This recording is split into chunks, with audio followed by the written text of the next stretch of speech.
Assalamualaikum warahmatullahi wabarakatuh. Di sini saya akan menjelaskan tentang materi sistem bilangan real dengan mata kuliah Kalkulus 1 pada jurusan Teknik Informatika. Dengan saya sendiri, Nurul Korima Rizky dengan NIM 202031065. Yang pertama, sistem bilangan. Yang pertama kita akan menjelaskan yang umum, yaitu ada bilangan kompleks. Bilangan kompleks ini merupakan bilangan yang terdiri atas bagian real dan bagian imajiner. Secara umum, bilangan kompleks dilambangkan dengan A plus IB, dengan A dan B merupakan bilangan real. Adapun yang menyebabkan bilangan tersebut menjadi bilangan kompleks, yaitu keberadaan I atau dapat disebut sebagai bilangan imajiner. Pada bilangan kompleks berbentuk A plus IB, bagian A merupakan bagian real, sedangkan IB merupakan bagian imajinernya. Yang pertama, yaitu saya akan menjelaskan tentang bilangan imajiner. Bilangan imajiner ini merupakan bilangan khayalan. Artinya, bilangan ini sebenarnya tidak ada dan hanya dapat dituliskan saja. Berbeda dengan bilangan real, bilangan rasional maupun bilangan bulat yang dapat direpresentasikan untuk mempermudah dalam pemahaman. Yang kedua, yaitu ada bilangan real. Bilangan real adalah sistem bilangan yang dapat ditulis dalam berbentuk desimal. Angka desimal adalah angka berbasis 10 yang dibentuk dari angka 0, 1, 2, 3, 4, 5, 6, 7, 8, 9. Notasi bilangan real sebagai simbol R.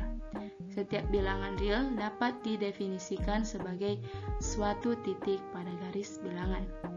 Bilangan real ini terdiri atas dua, yaitu yang pertama bilangan irasional dan yang kedua ada bilangan rasional. Yang pertama, bilangan irasional adalah sistem bilangan yang tidak dapat dinyatakan dalam bentuk pecahan A per B, namun dapat ditulis dalam bentuk desimal. Misalnya, Pi sama dengan 3,14, 15, 9, dan seterusnya. Dan E Euler sama dengan 2,71828818 dan seterusnya. Yang kedua, ada bilangan rasional. Bilangan rasional ini adalah sistem bilangan yang dapat dinyatakan dalam bentuk pecahan A per B, dengan A dan B adalah bilangan bulat dan B tidak sama dengan 0. Bilangan rasional terdiri dari dua, yaitu ada bilangan rasional bilangan pecahan yang pertama, dan yang kedua ada bilangan bulat. Bilangan pecahan ini merupakan bilangan yang dapat dinyatakan dalam bentuk dengan A dan B adalah bilangan bulat dan B sama dengan 0, di mana untuk bilangan A disebut pembilang dan bilangan B disebut penyebut, dan pada hakikat transaksi dalam bilangan pecahan adalah bagaimana cara menyederhanakan pembilang dan penyebut. Bilangan pecahan terbagi dua, yaitu ada pecahan berulang dan ada pecahan berhenti. Contoh pecahan berulang seperti 2,66 dan seterusnya dari hasil 8 per 3. Contoh pecahan berhenti seperti 2,5 dari hasil pecahan 5 per 2. Yang kedua ada bilangan bulat. Bilangan bulat ini merupakan bilangan yang terdiri dari bilangan asli, bilangan 0, dan bilangan negatif. Contohnya min 4, min 3, min 2, min 1, 0, 1, 2, 3, dan seterusnya. Yang pertama lagi ada bilangan asli. Penjelasan dari bilangan bulat ini. Bilangan asli adalah himpunan bilangan bulat positif yang bukan 0. Nama lain dari bilangan ini adalah bilangan hitung atau bilangan bernilai positif, atau biasa disebut dengan integer positif. Contohnya seperti 1, 2, 3, 4, 5, sampai seterusnya. Yang kedua, ada bilangan caca. Bilangan caca ini merupakan himpunan bilangan asli ditambah dengan 0. Bilangan caca dibagi menjadi dua, yaitu 0 dan bilangan bulat positif asli. Contohnya 0, 1, 2, 3, 4, dan sampai seterusnya. Yang ketiga, ada bilangan bulat negatif. Bilangan bulat negatif ini biasa disebut dengan integer negatif, yaitu bilangan yang lebih kecil atau kurang dari 0, atau bisa juga dikatakan bilangan yang letaknya di sebelah kiri 0 pada garis bilangan. Contohnya seperti -1, -2, -3, -4, sampai seterusnya. Adapun sifat-sifat bilangan real, yaitu yang pertama, tertutup. Tertutup ini merupakan operasi perkalian dan penjumlahan bilangan real yang menghasilkan bilangan real, seperti contohnya penjumlahan A tambah B sama dengan bilangan real dan perkaliannya A dikali B sama dengan bilangan real.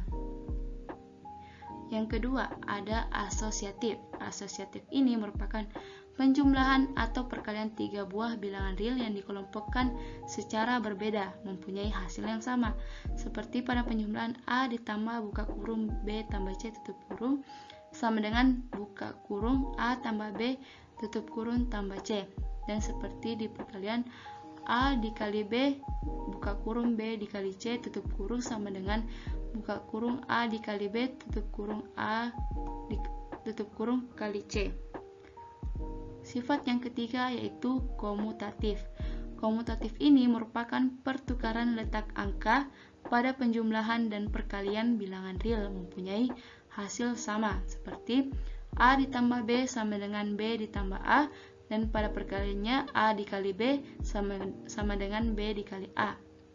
Sifat yang keempat yaitu ada unsur identitas, yaitu merupakan operasi perkalian dan penjumlahan setiap bilangan real dengan identitasnya dapat menghasilkan bilangan itu sendiri, seperti pada penjumlahan A ditambah 0 sama dengan A, dan pada perkalian A dikali 1 sama dengan A. Sifat yang kelima yaitu mempunyai inverse. Inverse ini merupakan setiap bilangan real mempunyai nilai inverse real terhadap operasi penjumlahan dan perkalian. Suatu bilangan real yang dioperasikan dengan inverse menghasilkan unsur identitasnya, seperti pada penjumlahan A ditambah minus A sama dengan 0, dan pada perkalian A dikali seper A sama dengan 1, dengan A tidak sama dengan 0. Sifat keenam yaitu distributif, penyebaran dua operasi hitung yang berbeda. Salah satu operasi hitung berfungsi sebagai operasi penyebaran dan operasi lainnya digunakan untuk menyebarkan bilangan yang dikelompokkan dalam tanda kurung, seperti A dikali buka kurung B tambah C tutup kurung sama dengan buka kurung A dikali B ditambah buka kurung A dikali C tutup kurung.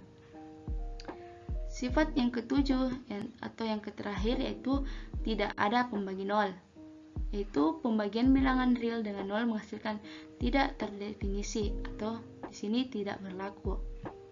Selanjutnya, adapun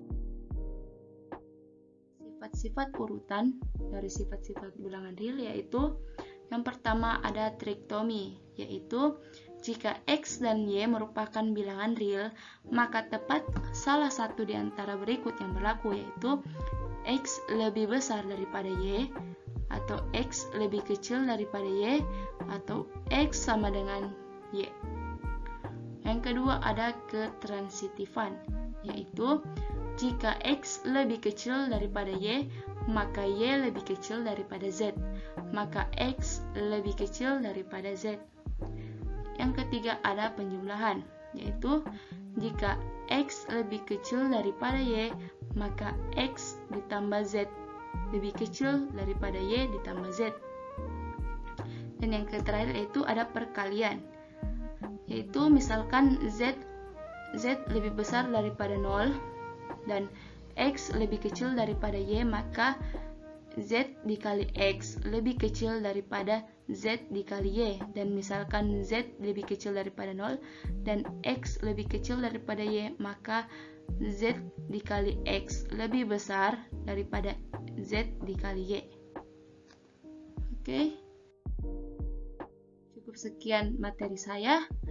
Terima kasih. Thank you, syukran. Wassalamualaikum warahmatullahi wabarakatuh.